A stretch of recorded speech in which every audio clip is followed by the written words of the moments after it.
Olá, hoje a gente vai mergulhar de cabeça na filosofia revolucionária de Baruch Spinoza. E olha, ele foi um pensador que, séculos atrás, já nos deu umas ferramentas incrivelmente atuais para a gente entender a realidade, a liberdade e até mesmo Deus de um jeito completamente novo. É uma viagem, vamos lá!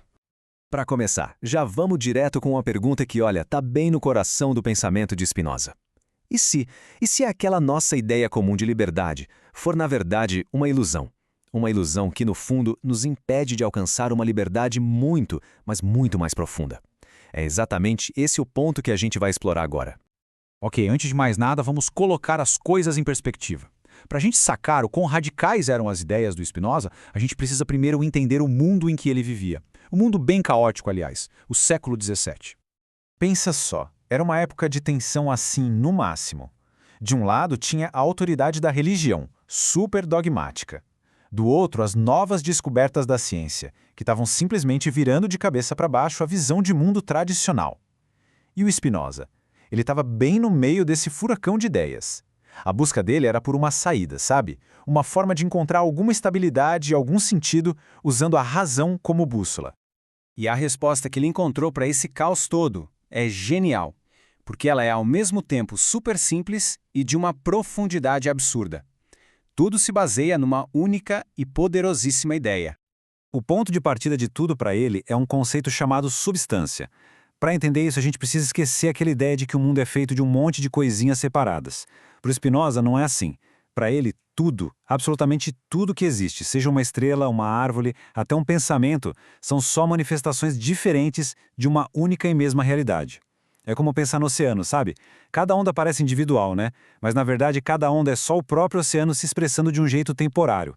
As ondas são o oceano. E na visão de Spinoza, nós somos as ondas. E é aqui que vem a virada de chave, a ideia mais famosa e sem dúvida mais radical de Spinoza. Afinal, o que é essa tal de substância única? Ele dá um nome, ou melhor, dois nomes: Deus ou natureza. Isso mesmo. Para ele, não são duas coisas diferentes. São só dois nomes para a mesmíssima realidade que está em tudo, que é as próprias leis e a estrutura de tudo que existe. E as implicações disso? Nossa, são gigantescas. A primeira, e a mais chocante para a época, é que essa ideia simplesmente destrói, aniquila a imagem tradicional de Deus. É uma ruptura total, sério. Pensa bem, o Deus tradicional é aquele ser externo que está lá em cima, julgando, recompensando, castigando. Já o Deus de Spinoza, bom, ele é o próprio tecido da realidade. É o sistema de leis naturais que simplesmente existe. Não tem desejos, não houve preces, não tem planos para a humanidade. Ele apenas é. E por mais estranho que pareça no começo, essa ideia pode ser muito libertadora. Se a natureza não tem um plano específico para a gente, significa que não somos o centro do universo. E isso tira um peso enorme das costas, né? Não precisa ficar buscando validação de fora, nem ter medo de uma punição divina. O sentido da vida passa a vir da própria experiência, de participar desse fluxo gigantesco que é a existência. É uma visão que nos coloca de volta no nosso lugar, não como donos da natureza, mas como parte dela. Uma ideia que, convenhamos, nunca foi tão atual, né? Super ecológica. Certo, mas aí surge uma dúvida gigante, né? Se tudo faz parte de um sistema de leis naturais, tudo determinado, onde é que fica o nosso livre-arbítrio? E a resposta do Spinoza para isso é, de novo, surpreendente. Então Spinoza basicamente rejeita essa ideia de livre-arbítrio como uma escolha que vem do nada. Ele diz que a gente se sente livre por um motivo simples. A gente tem consciência dos nossos desejos, mas não faz a menor ideia da cadeia de causas super complexa que fez aquele desejo aparecer. Pensa nisso. Não é que ele esteja tirando algo da gente. É mais um convite para a gente se entender de um jeito muito mais profundo. Então, o pulo do gato é este aqui. A liberdade de verdade não é fazer o que dá na telha. É entender por que dá na telha fazer aquilo. É usar a razão para sacar as causas das nossas emoções, dos nossos impulsos. Quando a gente faz isso, a gente deixa de ser escravo deles, sabe? A gente para de só reagir no automático e começa a agir com consciência. Essa, para Spinoza, é a liberdade de verdade. E o mais incrível é o quão relevante Spinoza é hoje, quase 350 anos depois. O valor prático das ideias dele é imenso. A filosofia dele não é só uma viagem abstrata, não. É quase um manual prático para viver melhor.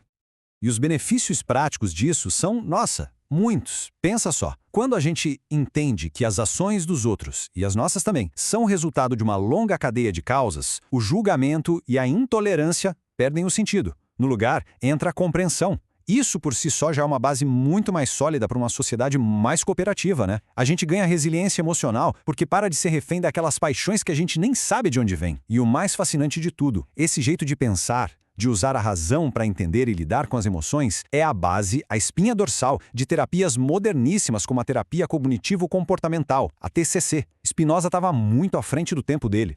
E todo esse caminho de se entender, de usar a razão, de alcançar uma serenidade pelo conhecimento, tudo isso leva ao que Spinoza chama de amor intelectual a Deus. Mas calma, não é uma paixão cega, uma emoção que vai e vem. É um estado de paz profunda, sabe? Uma paz que vem de finalmente entender o nosso lugar nesse todo, na natureza. É a alegria que nasce da clareza, da compreensão. Então, como é que a gente amarra tudo isso? Todas essas ideias se conectam e nos levam para a grande conclusão de Spinoza, a ideia final. E a mensagem final é essa: unidade. Uma unidade radical. Toda essa separação que a gente sente entre nós e o mundo, entre a mente e o corpo, entre uma pessoa e outra, tudo isso é uma ilusão causada pela nossa percepção, que é limitada. Na realidade, na verdade mais profunda, somos todos manifestações de uma única e mesmíssima coisa. E para fechar, fica uma questão para a gente pensar. Se essa separação toda é uma ilusão, se estamos todos, no fundo, conectados como parte da mesma coisa, o que isso muda? Como isso deveria transformar o jeito que a gente trata os outros, a nós mesmos e o planeta? A filosofia de Spinoza não dá só respostas prontas, ela nos deixa com as perguntas que realmente importam.